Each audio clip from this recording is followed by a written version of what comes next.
None of them were born amazing. By the way, no one is born amazing. That archetype of I always joke, it's like Athena bursting fully formed from the head of Zeus, or like Mark Zuckerberg bursting out, fully formed from a Harvard dorm room. Like, that's just a myth, right? Those are myths. Right. That is not reality. All these women had a massive growth mindset. And the more I dug into sort of the nature of the growth mindset, I really began to see executing on a growth mindset as being about the perfect balance of humility and confidence. Humility to understand you don't know everything, you're not perfect, you're not great at everything, and you need to improve, and having that humility, but also the confidence that you can improve. Hey, Julia, happy to have you on the show. Thank you so much for being here. I'm Julia Boorstin. I'm CNBC's senior media and tech reporter, and I just wrote a new book. It's called When Women Lead. I'm so excited to talk to you about it today. I know. I can't wait to dive in. Guys, this is like not your typical book. We'll talk about everyone you spoke to write this book and I'm so excited about it. And you actually, I want to celebrate you for a second because you just got an amazing award that I've honestly never heard of, but I think it's amazing and awesome. So can you just share with our listeners this exciting celebration that you have? Yes, I just won an audiobook award. I was very excited because I love podcasts. I love audiobooks, and I recorded the audiobook for When Women Lead myself. And it was the Earphones Award winner, the best audiobook for business and finance from AudioFile magazine. So I just found out, I think it's exciting because I actually found the challenge of doing the audiobook totally amazing and exciting. And I really loved recording the audiobook, and I think people have loved listening to it. And it reminded me the importance of pushing oneself out of your comfort zone because it was something I'd never done before. And I'm so glad it worked out. I always find that trying something you've never done before, you seldom regret. Seldom regret. Not never, but seldom regret. But seldom. I really loved recording the audiobook, and I think you could tell that I love doing it when you listen to it. I love it. Okay, so let's talk about the book for a second. It's kind of a broad-based question. I'll let you elaborate, but why you chose to write it, and just give our listeners a kind of an idea of how you structured it so they understand what they're opening when they pick up a copy. Sure. So I've interviewed thousands of people in my 20 plus years as a business journalist. My first 6 years were at Fortune magazine. And since then, since 2006, I've been at CNBC, and it's been an amazing place to interview some of the top thinkers, leaders, business people, in all of the most powerful companies in America. I specialize in media and in technology, and I love entrepreneurs. I've created the CNBC Disruptor 50 list about 11 years ago because I was so fascinated by entrepreneurs and so eager to be able to tell their stories within the context of what made sense for CNBC. So what I did is I created the structure of looking at the 50 fastest growing companies, both at how they're disrupting the current status quo and how they're on track to be the next generation of public giants. So in that context, I started noticing more and more women in the mix. And I started noticing that these women were really solving problems differently, approaching the types of companies they wanted to create or lead differently, and they were defying massive odds against them. Over the past decade, female founders have drawn just 3% of all venture capital dollars. That declined to 2% in 2021. And on one hand, I was incredibly inspired personally by these conversations I was having with these female leaders. And on the other hand, I saw how little attention they were getting, not just by investors, but also by the media. And I wanted to sort of pay it forward and get their stories out into the world. But the more interviews I did, the more I understood that just telling their stories was not going to be enough.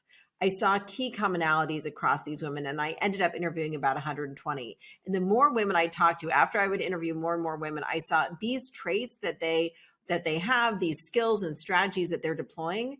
These are things that there's real hard data and research around that shows that not only are women more likely to lead in these ways, but these are valuable strategies for everyone of any gender. And I really believe that now is a moment for us all to be paying attention to different ways to succeed and different ways to lead. And I think these women offer a new kind of archetype for that. I love that because so often we turn to the business school theory of this is what leadership is and this is what you should do. And we, in my opinion, don't enough look at, well, what is working today? What is working right now? And how are people succeeding without judging, are they following the textbook? Yeah, and these and women are actually not the measuring that. textbook. Yeah, this is a different kind of model for leadership. And it's so interesting because I was looking back through all the business books that I've collected over the past 20 plus years. And books like Jim Collins' Good to Great. That is an awesome book with amazing, Amazing. really, really powerful case studies. But I think only one of them is about a woman.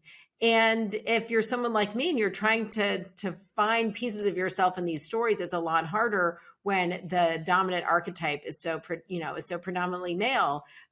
So I really want to get some of these different stories out there. And you know what's funny too, as a woman who, I started my career, I was in a professional organization, working in New York, working on Wall Street, all these things. I ended up kind of subscribing to the fact that I didn't even notice that none of them were women. I just kind of got used to seeing the masculine energy all around me and going, well, that's what you have to adapt to succeed. And then what a big disruptor was Sarah Blakely for me. Yeah. Because I started seeing her, and she actually preaches openly that I took a feminine approach and I survived. And not only that, I run a $1 billion company. Yeah. So it's such a And huge, also powerful Sarah thing to see Blakely was women solving a do that. problem that only she could really understand compared to all these men who were in the dominant universe. I mean, she identified a problem that was relevant to her. She created Spanx, which are a genius product. I think the way she's expanded the company has been amazing. We think all of the different products they now make, but her proximity to the problem gave her a huge opportunity that men did not see for many years. Totally agree. So what were some of there are so many, I'm sure, but what were some of the key patterns or observations that you started to see as you were interviewing all of these women? And if you can share a few of the names of the folks that you interviewed, that would be super helpful too, to give some context. Well, also you asked me to explain how I break it down into 3 sections of the Yeah. book. I totally skipped that question. It's okay. And as a journalist, I always hate it when people skip parts of the questions. I'm going to go back and tell you. So I did about 120 interviews, and each interview sort of led me to these different themes. And then I ended up reading about 300 academic studies. So I decided after various versions of the book to organize it into 3 main sections. The first one is how and why women build strong companies. And I lay out at the very beginning, the first chapter is the most depressing, all the odds against women, and how the women who do succeed have had to overcome the odds. If you're ever going to be out there pitching a company, I think you have to read the first chapter of my book, if not anything else. The second chapter is looking at how women are more likely to build with purpose. Women are much more likely than male founders to create purpose-driven companies. These are not nonprofits. These are companies that are focused on creating a service or product that in success has some positive benefit either to society or to the environment. And by the way, as I outline in the book, I'm also going to be telling you the key traits that women have. The third is leading with empathy. Women are this is my third chapter. The women are far more likely to lead in a way that is empathetic either to customers, to a problem that needs to be solved, or even in terms of negotiating. And so I think empathy can be a very key strategic skill. It's not about being nice. Empathy can lead to compassion, but empathy is itself about the opportunity and seeing things from someone else's perspective. Another one is engineering smart teams. This is the end of my first section on why women build smart companies. Women are far more likely to invest in diversity, both in terms of gender and in terms of race in their teams. And they're much more likely to lead with a communal approach. So bringing in perspectives from across the organization rather than leading in a top-down, making the decision alone in a corner office type of way. That's the first section of the book. The second section of the book is how women fix problems. You mentioned Sarah Blakely. She identified a problem that men did not identify. And I have a whole section of the book on reforming broken systems and how women can use their perspective. Oftentimes they're outsiders because men dominate the business world, to use that outsider perspective to identify and fix something that's broken in the dominant system. And some examples of women I write about in that chapter are Sally Krawcheck, who went from being the most powerful woman on Wall Street to just identifying how Wall Street did not adequately serve female clients, female customers, and then created a company that's targeting financial services for women. Also, Whitney Wolfe Herd, she was at Tinder. She created Bumble, Hello Sunshine, Sarah Hardin, and Reese Witherspoon. Reese Witherspoon was very successful in Hollywood, but she saw that there was a void in the market, a system that wasn't serving women with content authentically authored for and by women. So that's about, in that chapter, I look at how women are are doing the Sarah Blakely thing. I also look at how women are very good at driving change. So if you look at the retail space, women have totally reinvented retail to make it a better system for women by women. So 3 massive IPOs in the retail space have really driven its transformation. Julie Wainwright, CEO of The Real Real, or former CEO of The Real Real, created this circular economy where you buy products, you resell them, and luxury goods last longer. So it creates the opportunity for everyone to be buying and selling into this ecosystem. Rent the Runway's Jen Hyman. She believes you shouldn't have to own clothes permanently, but you rent them and have this closet in the cloud. And then Stitch Fix's Katrina Lake. She brought this service of sort of, which was a luxury service, which was having a personal stylist, and made it broadly accessible. And so those are the women I see have really sort of identified from their perspective problems and solved them. And then my last chapter in that section is about managing in crisis. And there I look at how women really draw on the perspectives from across the organization and have a high adaptability quotient. So frequent reliance on data rather than sticking with their plans and ego to drive change and to be effective in times of crisis. And then my last chapter is on creating new patterns, which we could talk about later. But this is about the importance of defying CEO archetypes and why I'm optimistic, because there's so much data showing the opportunity in having female leadership that ultimately I believe that the data will overcome bias and we will start to see more change. I love that. So understanding all of that, right? Going back to like observations, patterns, are there any common traits that you could distill down to say, like the women I interviewed have this trait or this behavior or this approach or mindset? You know, would you be able to define that in a distilled way, or is it kind of all over the board? Well, here's the thing. Everyone is incredibly different. And Right. These women are incredibly diverse, not just diverse in their approaches to business, but their backgrounds are diverse. Some are immigrants, some grew up with in very poor situations in farm worker households. Others grew up with a lot of affluence and went to Harvard Business School. So a huge amount of diversity in background, also diversity in race, and perspectives and age, a lot of diversity there. So each of these women are so different, and people are all really different, right? So I think that the image of a leader or an entrepreneur is this like totally confident, assertive, aggressive man. That's the archetype. That's the stereotype. But what I thought was so fascinating about interviewing all these women is that they are incredibly different from each other, but there were some key commonalities. They all had a massive growth mindset. None of them were born amazing. By the way, no one is born amazing. That archetype of I always joke, it's like Athena bursting fully formed from the head of Zeus, or like Mark Zuckerberg bursting out, fully formed from a Harvard dorm room. Like that's just a myth, right? Those are myths. Right. That is not reality. All these women had a massive growth mindset. And the more I dug into sort of the nature of the growth mindset, I really began to see like executing on a growth mindset as being about the perfect balance of humility and confidence. Humility to understand you don't know everything, you're not perfect, you're not great at everything, and you need to improve, and having that humility, but also the confidence that you can improve. And that balance of those things is really what enabled every woman in this book to succeed. They all really pushed themselves to get better at their management skills or the actual technical skills of their business. And I was really impressed to see the way they applied the growth mindset to everything. For some women, it was applying the growth mindset to hiring people based on what they saw as their potential, not based on their background. Taking on new industries, saying, I don't like Gail Becker, who's the CEO of a company called Cauliflower. She was this very senior executive in the PR space, but she quit her job at Edelman, which is a big PR agency, to start a food company, which she had no experience in, but she had a growth mindset about her ability to take on a totally new industry. So I think that was one massive consistency, and also this reality that everyone is constantly in process. No one is fixed. No one is done learning. And it made me, as someone in her early 40s, feel very confident that I could keep on changing, seeing the model of these women who have really evolved so much over time. I absolutely love that. I couldn't agree more with that being a key success factor. I think that's the one thing that might be the foundation of everything is growth mindset, because otherwise you're stifling your own success. Yeah. And by the way, I think growth mindset, and to really have a growth mindset, you need to have a lot of self-knowledge.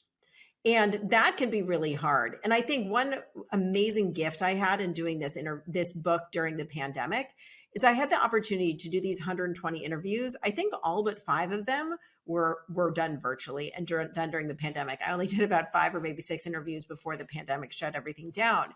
But the opportunity there is that I think people were really reflective during the pandemic. And Mm. it's interesting, like now I'm bumping into people in real life who I haven't seen since before the pandemic. People said, I really thought a lot about my life and how I want to change things. And these leaders who I was talking to during the pandemic, I think had a moment of pause and reflection and thinking, why am I doing what I'm doing? Why is it that I've always done things this way? What is it that's really driving me? And I think that you can have a better and more effective growth mindset if you really know who you are and what motivates you. And also what you're good at. Oh, 100%. And you mentioned like purpose-driven business and mission-driven business. And I think that as women are more likely to start those types of businesses statistically, right? I think that also involves revisiting that purpose and that mission, especially when things slow down or are disrupted and you have a minute to sit with yourself and go, am I on my mission? Am I happy moving toward my mission or not? And I think the ability to connect to a mission and anchor to that is also a factor in that growth mindset, because you always have more to do, more to go, and you're not quite there yet. You know that there's more growing to do. Yeah, and I think also looking very honestly and directly at your own failings or weaknesses. And some of the women I found who were most successful were those that said, look, I have these skills. I always thought that this was a really great thing, but I realized I wasn't deploying it properly. I think of this woman, Christine Hunziker. She's the CEO of a company called Castle. And her defining characteristic, if you ask her, is that she's incredibly competitive. She played 4 varsity sports in high school, starting when she was in like 9th grade. She played 3 sports in college. She's like an incredibly competitive, driven person. That is a trait that is typically associated with fantastic leadership, right? There's no doubt that that is a trait that is a great leadership trait. So she entered her career thinking, this is great. I'm going to be competitive. I'm going to win. And she realized at her first company that it was actually alienating her team and it was not helping her succeed.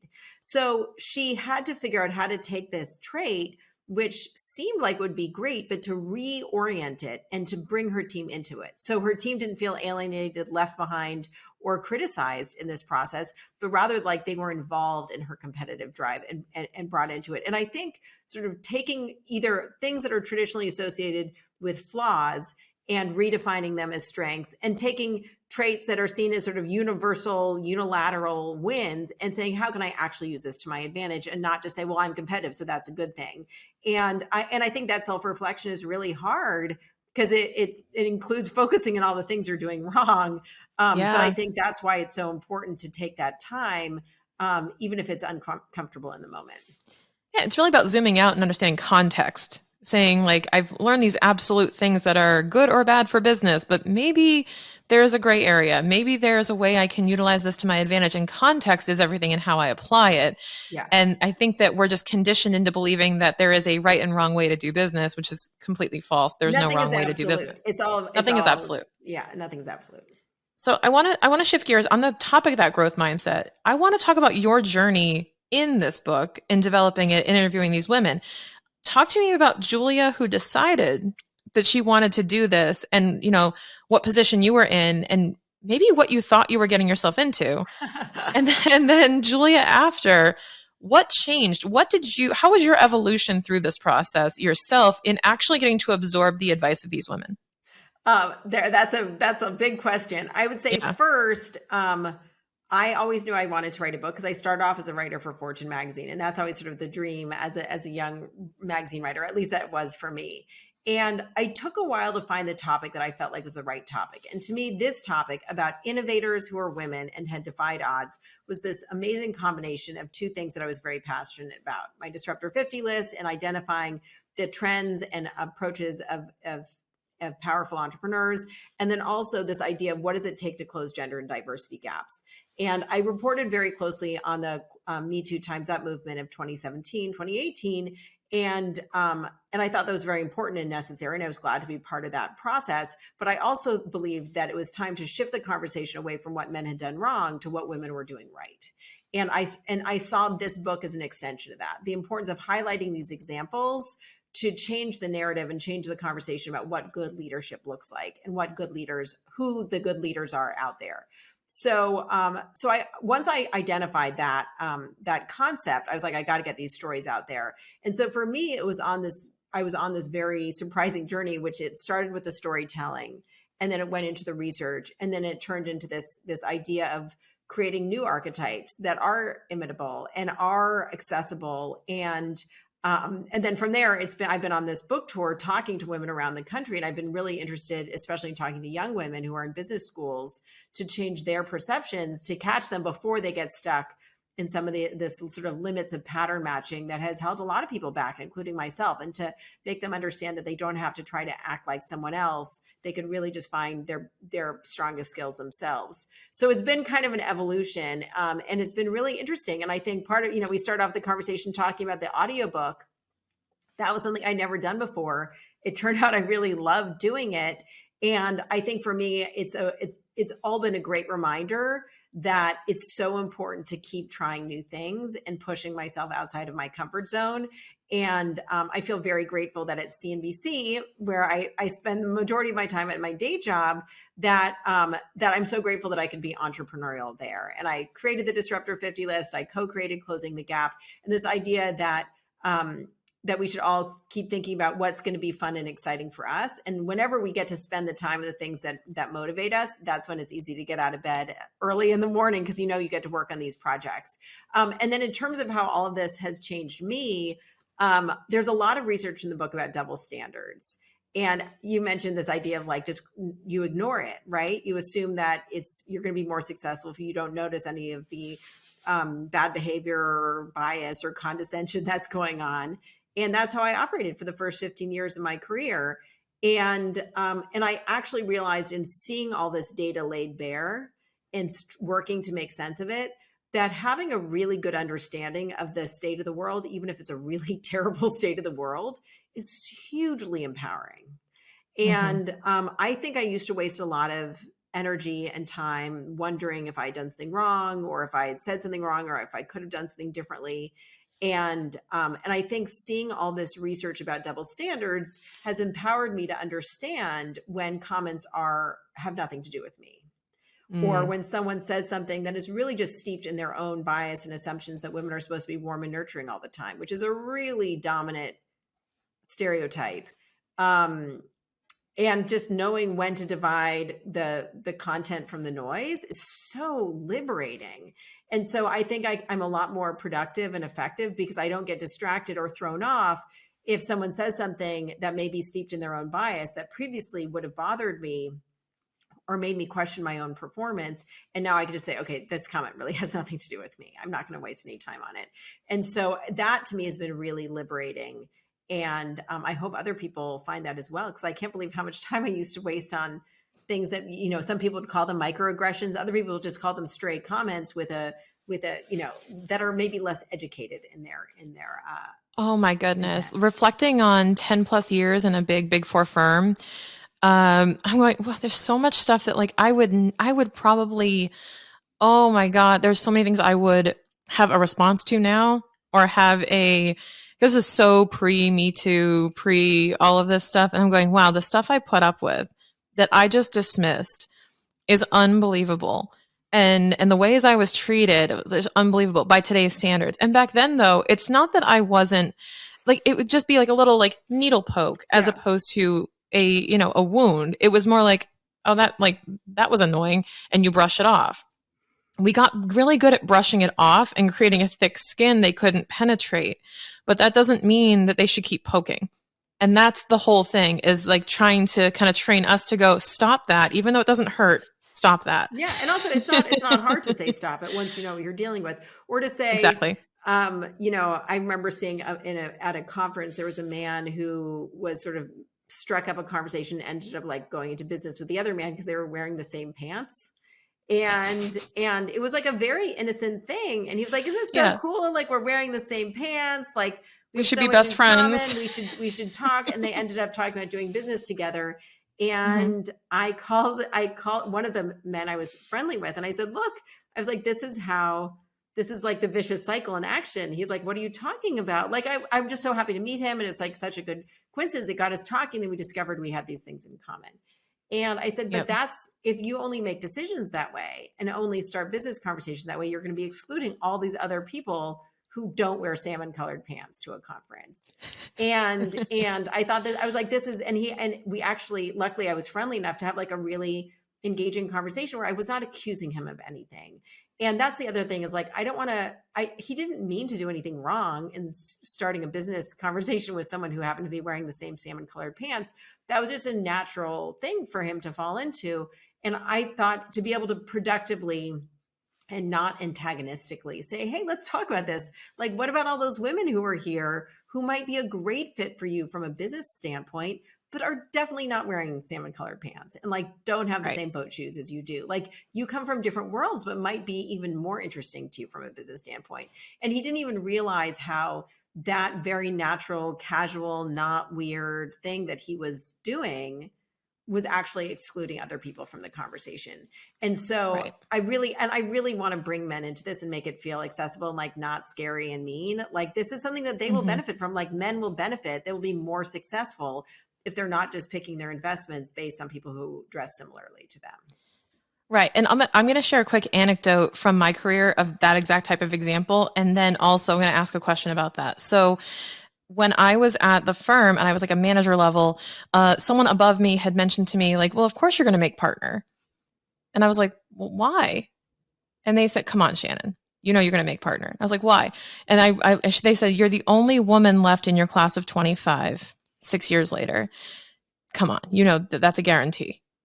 And I realized like, oh, like it's not for all the work. It's not for all the pain But and were they torture, saying whatever. that because there has to be one woman, and so There has to be a woman. So because it was a boys' club of partners who all went to the same colleges, were in the same fraternities, same salmon colored pants, if you will, right? So those decisions were being made above me, and they were like, we need a woman so that, you know, we balance it out. And I'm like, I said, if that's the reason that I'm still here, or that's the reason why you guys are watering this plant and developing me, then it seems like a very reverse thing. So it's not just like at the surface level, put more women in leadership. It's more about how do we get the leaders, current leaders, to appreciate and understand the value of women coming to the table, that diversity and that representation, not just for the statistic. And that's a really big question to ask our leadership right now, is how do we cultivate a culture that supports women? So what would you say, have you seen from your interviews or from your experience? Obviously, you've met a lot of different people in CNBC. How can we do better in our leadership structure to welcome women to the table and to cultivate that leadership for them? Well, first of all, I think it's very important for there not just to be one woman or one person Right. from any minority group. And I mean, and not just Agree. because it's hard and it's inconvenient, but there's actually data about this idea of token theory. When you just have one person from a minority group, they are necessarily going to draw increased attention. They're the only one. Pay attention to them. They are also going to draw increased scrutiny and criticism. And that's a very normal thing to happen when someone is in a minority group. This is called token theory, and it is true whether it's minority in terms of gender or race, et cetera. So having only one is really, really hard. So the thing that I've been watching is the importance of critical mass. And this is something I've seen and heard about so much, not just in the data, but also just in talking to women around the country. Critical mass is this idea that once you get people in that minority group to 20 or 30% of the total, that's when the culture can really start to change. That's why it's important for boards not to only have one woman out of a group of 10, but it has to be 2 or 3 women. Otherwise, that one woman is not going to have a voice. Once you have that 20 or 30%, the people in that minority group actually can have a voice. And they can start to impact culture, and they can start to impact, and they can start to drive change. So I think that's the important thing. It's like, don't think about having token representation, because it doesn't do you any good, and you're going to really miss out on those voices. The other thing is, I would just really highlight all the data in my book, and there is a reason why I wanted all 40 pages of endnotes published in the book and not linked to online. You have a choice with endnotes of where you're going to put them. I wanted to put these 40 pages of endnotes to show the breadth and wealth of data showing the value of diversity. There are various studies talking both about gender and racial diversity showing that it pays off. And there's one study that really gets to the heart of why diversity is so important that is not something I was really aware of before. writing the book. I always assumed that the real value of diversity is you bring in outside perspectives, people who maybe grew up with different backgrounds or have different lived experience. And that outside perspective is going to help add to the mix of conversation. That is, of course, valuable. That is necessarily valuable. But there's an amazing study that I write about in the book that I love so much that shows how if you have outsider perspective, it actually makes the people in the homogenous dominant group smarter. And that's because they are forced to, or they are prompted to, re-examine their assumptions. They're no longer surrounded by other people who they assume think the same way as them. The presence of an outsider inspires that original group to re-evaluate their assumptions and think more critically about the decisions they're making. The idea that if you have a company that's predominantly white men, that those white men are going to get smarter when there's more diversity added to the mix, that is gold. And I think that's what companies need to realize is they need to make their whole organization smarter, and everyone in the organization will get smarter if there's more diversity in it. I agree completely. And I love that that's challenging the confirmation bias, if you will, of, I'm surrounded by people who all agree with me and think like me, so there's nothing wrong. And then you go, oh, wait a minute. When you're in a new environment and it makes you revisit everything, kind of think before you speak, but metaphorically, right? To start actually revisiting that and consider it. I love that. Julia, what do you think women can do who are listening to this today to cultivate more of their own leadership, to show up as a leader? Like, what would you say to the women listening that they can A, take away from this book, but B, that they can do today?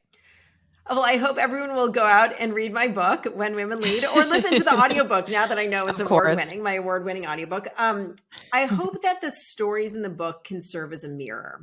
The women who I write about all seem so exceptional in so many ways, but the traits and the way they succeed is actually with these very ordinary approaches, things that we all have within us. So I hope they will read the book and see it as a mirror. Find yourself in these stories. Find yourself and pieces of yourself in all of these amazing women. I also think it's very important for everyone to identify that we talked about priorities, what your priorities are. That's different than your professional goals, but like, what are your priorities? What do you really care about? For me now, I'm thinking a lot about having more time with my kids at home and maybe minimizing my travel since I'm just coming off of a crazy book launch. But so I think it's like, but how to do that in a way that is also, valuable for my career. So I think it's just really getting your priorities straight and very clear to yourself. Also understanding that your priorities are definitely going to be different than everyone else's. Embrace the difference of your priorities. Don't feel like you have to have the same priorities as your peers. And then I think creating your own path, figuring out where you want to be in 5 years, what you want to accomplish, what you want to do, and then going backwards. What do you have to do in order to get there? And then surround yourself with people who you could talk about this path with and who will help hold you accountable. I love that. Absolutely love that. And for those of you listening, if you share on social media a clip from today's episode, screenshot your phone right now listening to the podcast, share it on social media, tag me on Instagram at Shannon K. Weinstein. Julia, are you on Instagram? I am. I'm at Julia Boorstin. Fantastic. And you'll be able to see her name in the show notes. We'll link her Instagram here. Tag both of us in your stories for sharing this podcast. And I'm going to pick up a few copies of Julia's book and I will be sending them out to people who, a random group of you who share that screenshot. So please share on social media and let people know what your biggest takeaway was from Julia today. All right. Thank you, Julia, for hopping on the show today and spending your time with us. I think all of this is super valuable, and I can't wait to dive in. I'm going to listen to the audiobook. If it's award-winning, I know that I'll be able to. I'm definitely an audiobook junkie, and those of you listening, if you're on the podcast, you probably are too. So I'll be picking up a copy of that myself. Thank you so much, Shannon. It's so nice to talk to you. All right. Thanks, everyone. We'll see you soon.